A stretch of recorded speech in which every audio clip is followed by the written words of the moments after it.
My name is Seth, and I'm just a normal guy. I don't know if I will survive to see the end of my shift, so I am typing this on my phone as a warning to all who read it. I got a job as a night shift guard at a local museum. I won't name it to keep the thrill seekers and paranormal explorers from suffering my fate. But if you find yourself in a similar job position, and you get a weird set of rules, follow them. Memorize the rules and follow them to a T.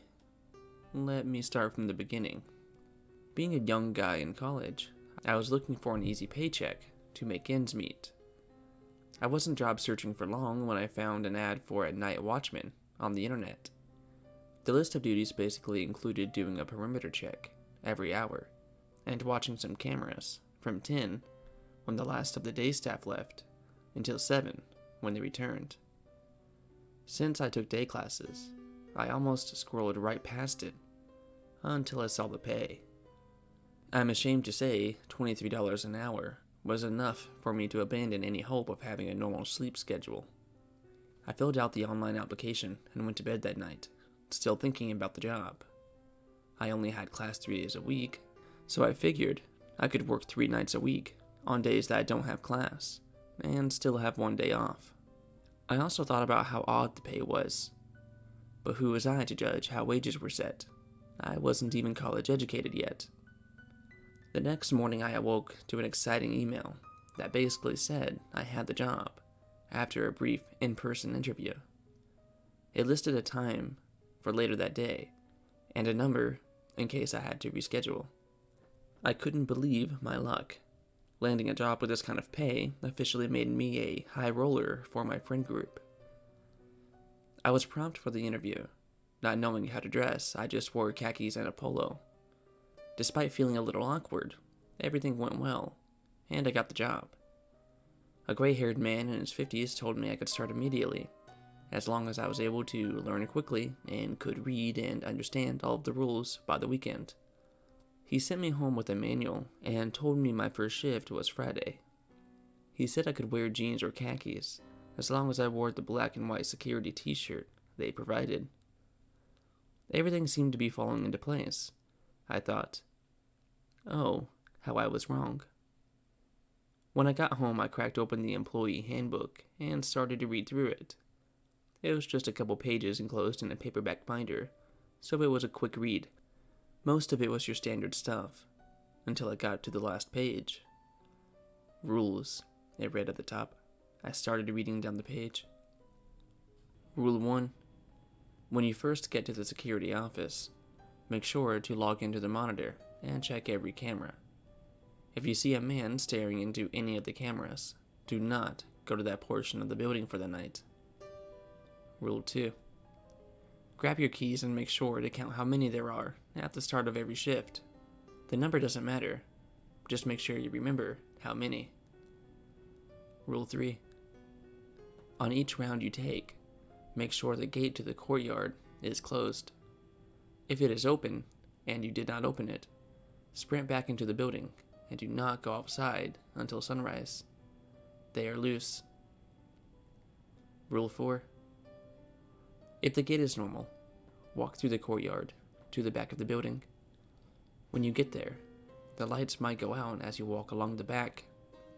If they do, close your eyes and stand motionless until they turn back on. Rule 3. If you open your eyes, attempt to return to the security room as quickly as possible and remain there for the rest of the night. Rule 5. When you return from your round of the outside perimeter, you may find someone else in the security office.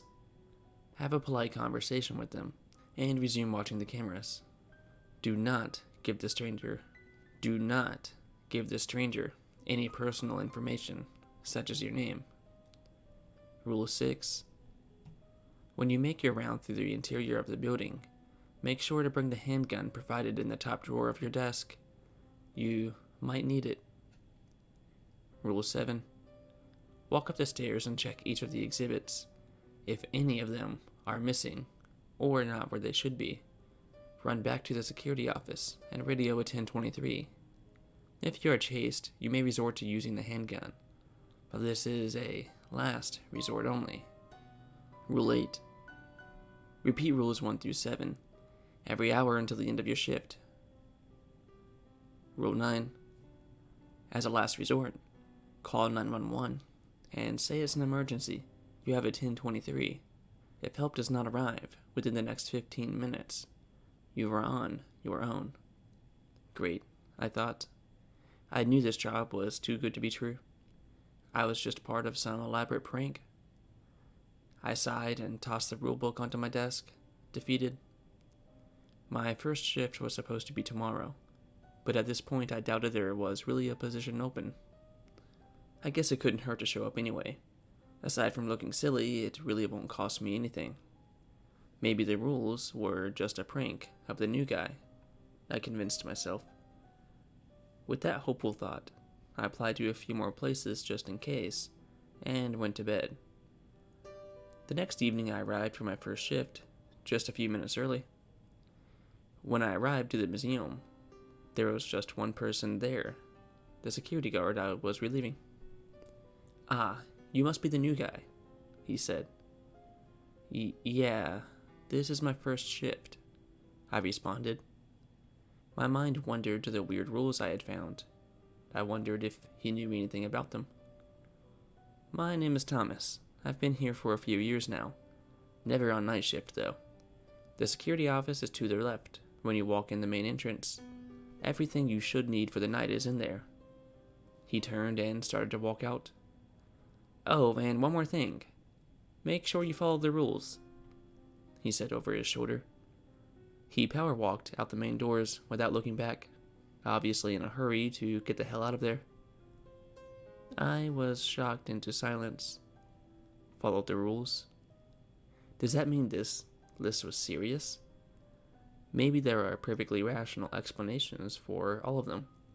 I tried to convince myself of that.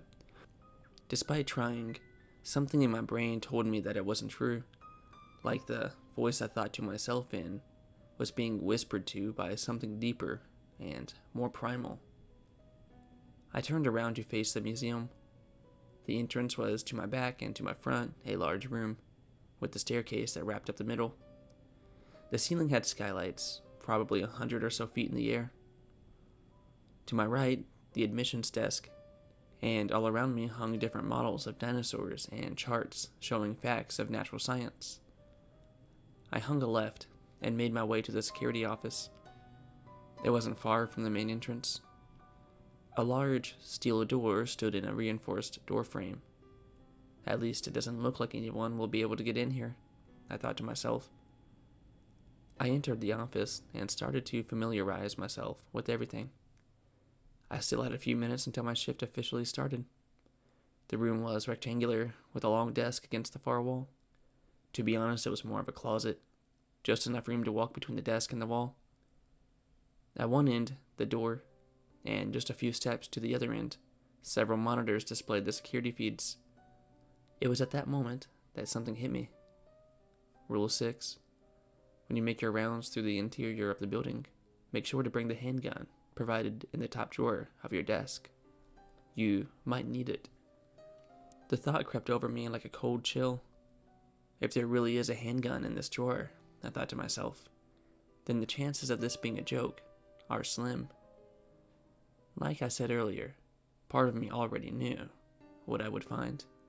Sure enough, I opened the desk drawer to find what looked like a revolver resting atop some papers.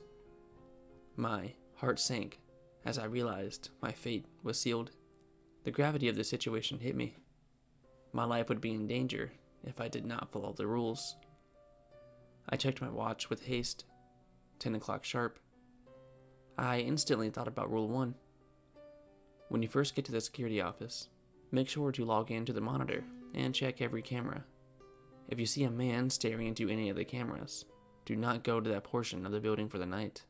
My heart rate increasing, I looked into the monitors and studied each screen carefully. To my horror, I saw something. Screen 6 showed a room with some kind of intricate bug exhibit.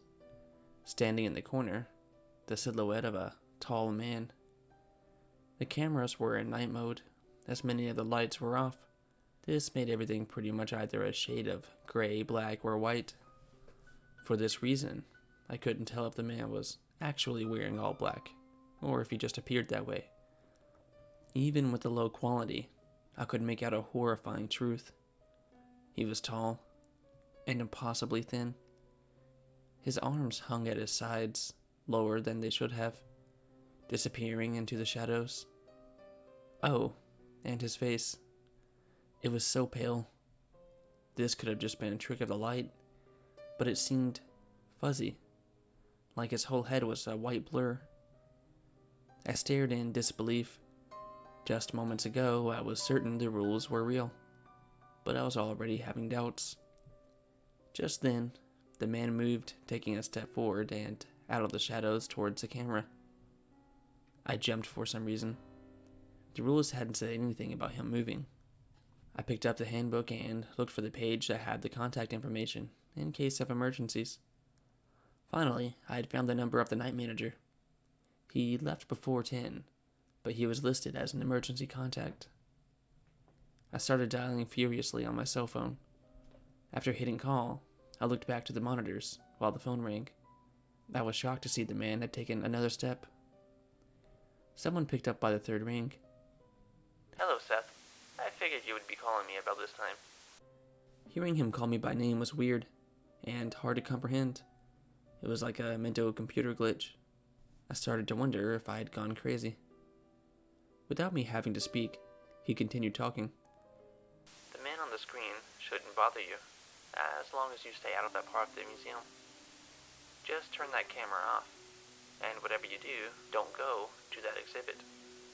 Understand? Yeah, I replied, still unable to believe what I was hearing.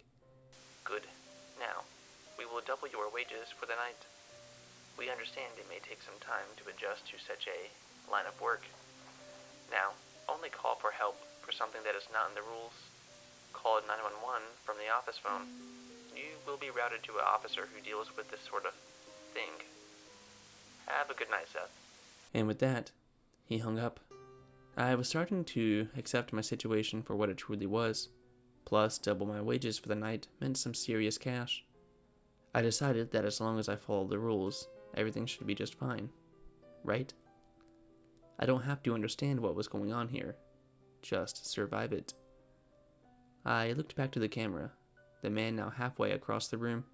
Even now that he was closer to the camera, his face was still a fuzzy blur. What was even more chilling was the way he appeared to be staring right at me. His head was tilted in the direction of the camera, and as I looked at him, my spine started to tingle, the way it does when someone is standing too close to you from behind. I whipped around, feeling a tangible presence. Nothing though. At that moment it hit me. Turn the monitor off, my boss had told me. Stupid. I had already forgotten the simple instructions. When I turned back to the screen, he was even closer. The hair on my arm rose. I quickly deactivated the camera, all the while feeling as if I was being watched. A feeling that left as soon as the screen went black. I leaned back in my chair, but my victory was short-lived. I still had a whole list of rules to follow. Rule 2. Grab your keys and make sure to count how many of them there are at the start of every shift. The number does not matter. Just make sure you remember how many. I looked at the desk, a large keychain set atop some papers. Stealing a glance at my watch, I noticed it was now 10:15. I hoped it wasn't already too late. I picked up the keys and started counting furiously. 23, 24, 25. The keychain was filled with keys, and I didn't know what any of them unlocked. 37. There were 37 keys on the ring. That wouldn't be so hard to remember, would it? I set them back on the desk, careful to do so quietly. I'm not sure why, but I felt I was safer the quieter I remained. Back to the rules. Rule 3. On each round you take, make sure the gate to the courtyard is closed. If it is open, sprint back into the building and do not go outside until sunrise. They are loose.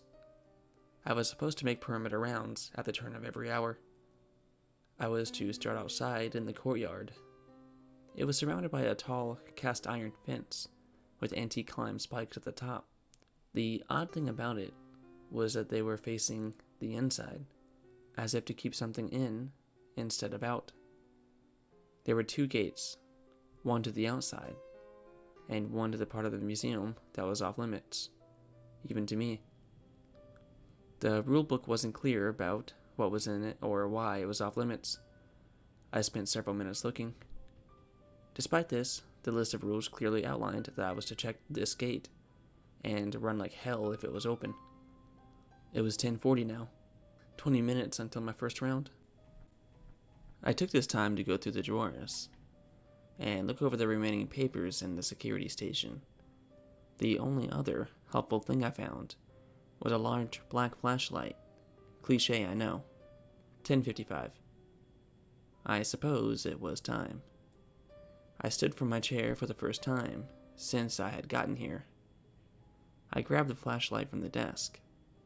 The rules didn't mention it, but it couldn't hurt, I figured. I turned to leave when I remembered the keys. I had no clue what they opened, but I wasn't going to chance needing them and not having them. After snatching them up, I left the security office. The steel door shut with a heavy thud behind me. I was even more grateful for the protection it offered than when I had arrived. I started making my way through the museum. It was mostly dark, with the only lights coming from the LEDs that illuminated the exhibits. I walked down a long, dark hallway to the courtyard. The hallway had small office cubicles to the right and left, down its length. I thought it to be odd a museum would need this many administrators or whatnot, but what did I know? Finally, at the end of the hall, I looked out the glass door to a creepy sight. Darkness had fallen over the courtyard. Shadows crept all over, cast by the few light posts that glowed orange in the night. I stepped out into the crisp October air as the doors shut behind me. I was supposed to start here and finish my round at the back of the building, according to the manual. I slowly made my way down the sidewalk. The wind kicked up a flurry of leaves around my feet as I made forward progress.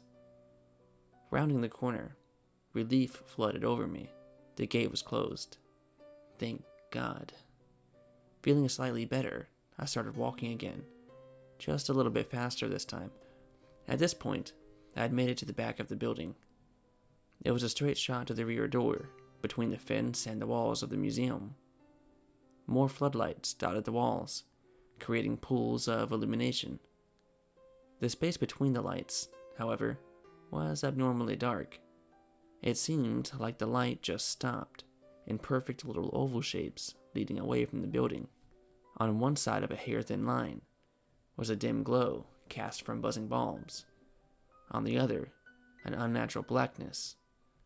I turned on the flashlight. It wasn't very bright.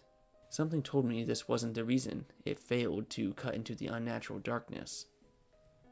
Let's get this over with, I thought to myself. I started speed walking down the alley. As soon as I stepped into the first pool of shadows, a cold chill ran down my spine, just as the hairs on my arm stood at end. The feeling of being watched had returned, tenfold.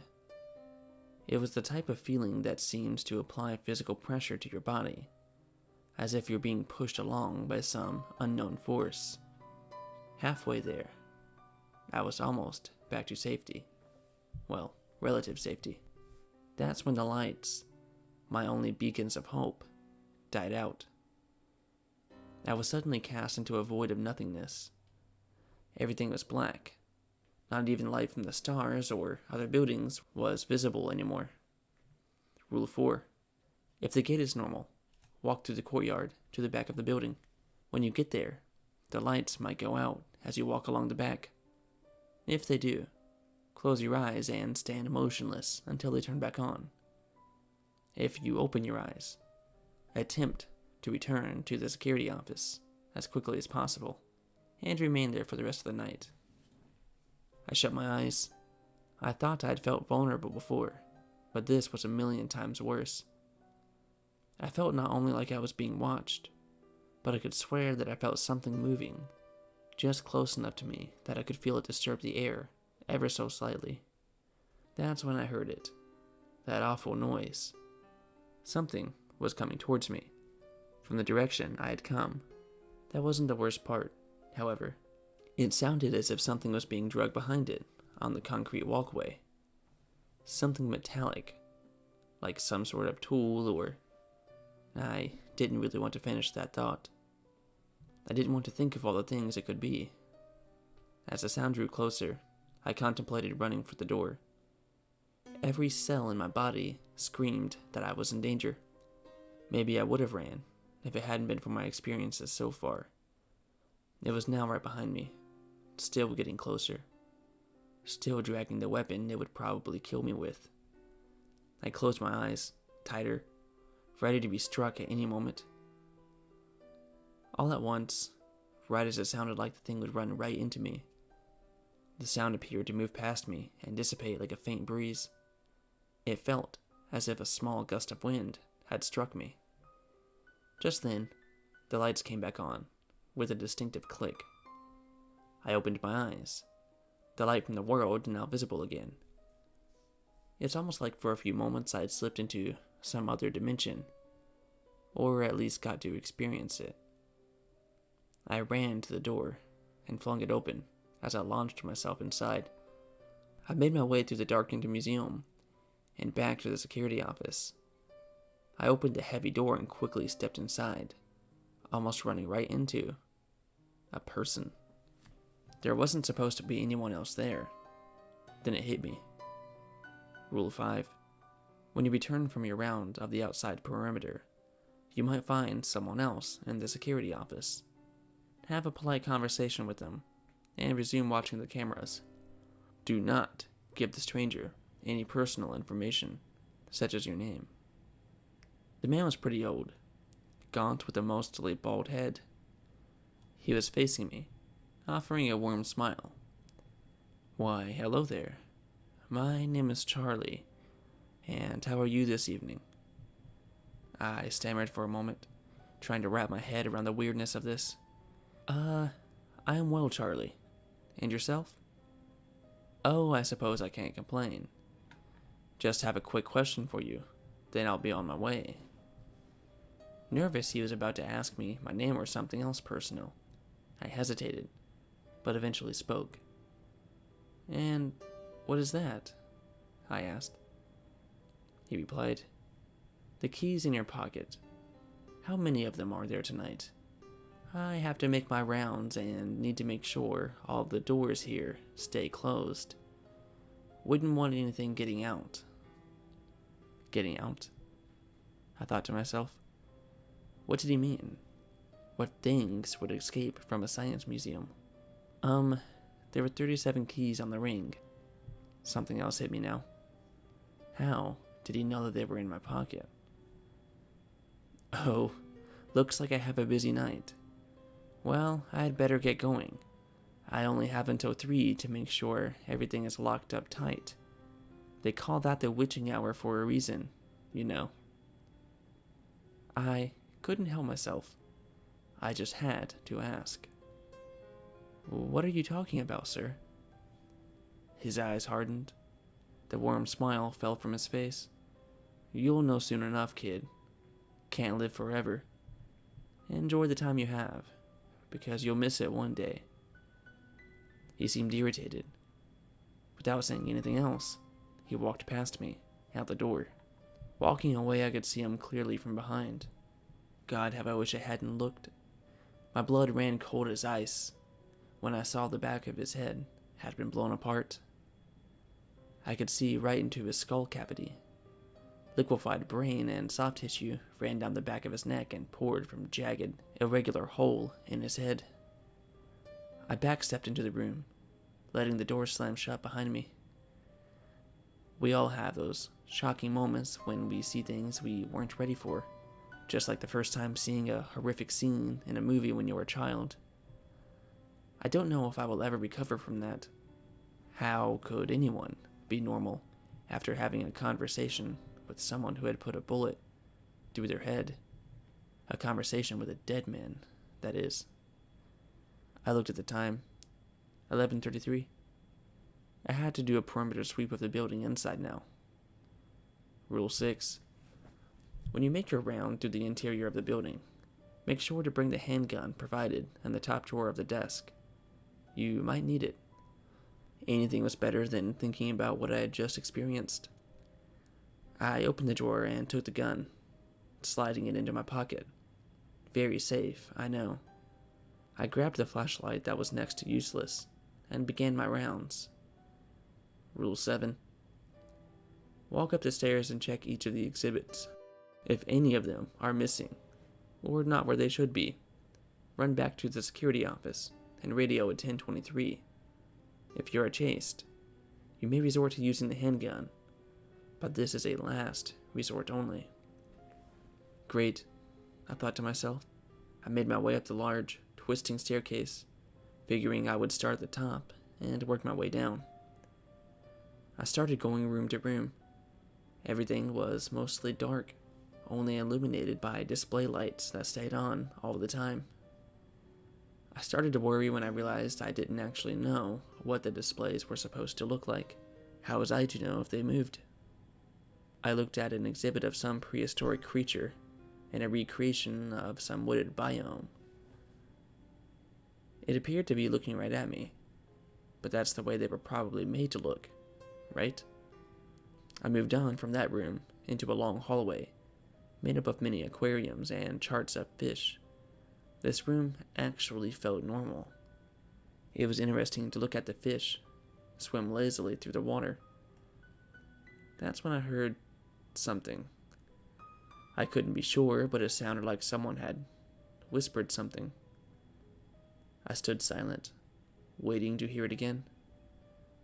I looked to the other end of the hall. Some of the exhibits play music or list off facts through a set of speakers. I walked to the end of the hall.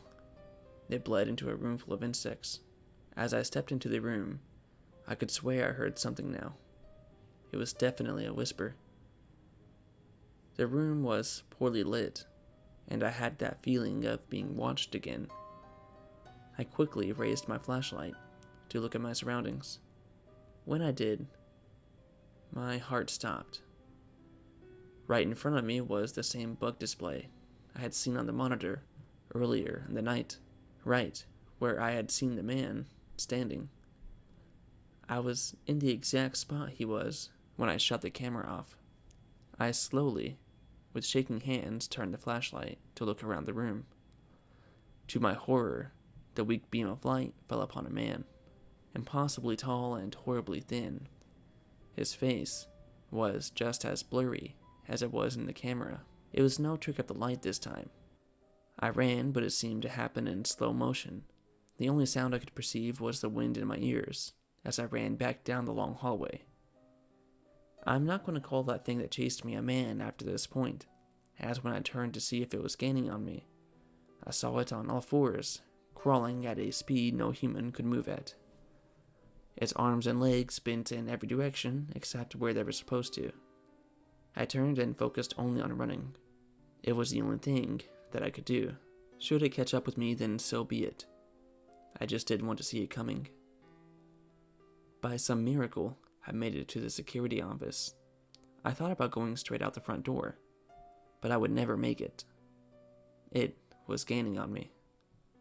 I slammed the door behind me, locking the deadbolt. That thing slammed into the door not a second later. I had forgotten all about Rule 1. When you first get to the security office, make sure to log in to the monitor and check every camera. If you see a man staring into any of the cameras, do not go to that portion of the building for the night. That brings us to where I am now. That thing is still beating on the door, unrelenting. It can't be from this world, because with every assault the door gives a little more. That steel barrier will break down soon. The sounds the creature makes tell me it's straight from hell, and I know that it wants to drag me there itself. I radioed for help, like the rules said, but that was right before I started writing this, and 15 minutes have long since passed. I checked the revolver I'd been supplied with. I knew it wouldn't do much good. This was only confirmed when I saw that it only had one bullet. A sick feeling washed over me as I held the revolver in my hands. It wasn't there to protect me from those things. It was there to give me a way out in case it was going to catch me. I think I know what happened to Charlie.